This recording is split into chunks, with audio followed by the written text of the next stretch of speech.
អត់មានណាយកចាំយ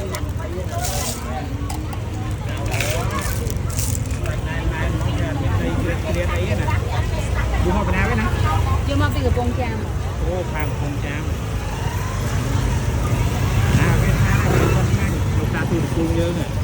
មកមកស្អាតណា គេថតអ្នកលួច គាត់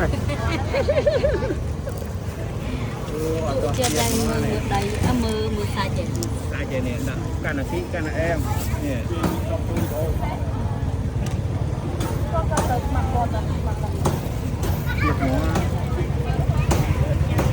ញុំក៏ទិញអ្នកថតក៏ទិញមិនមែនថានេះណាមិនមែនសំដែងប៉ុន្តែថាវាឆ្ងាញ់មែន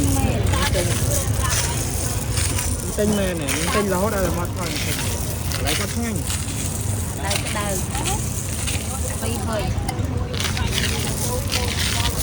ខ្លាយពេញអត់មានស្អុយមានអីណាមិនថាមិនធម្មតាមិនគួយរើសទេប៉ុន្តែថាអានេះកន្លែងគេល្អចឹងហ្មងមិនចៅធម្មតាចៅច្រើននឹងមកមានអង្គុយរើសដល់ស្អុយស្អុយ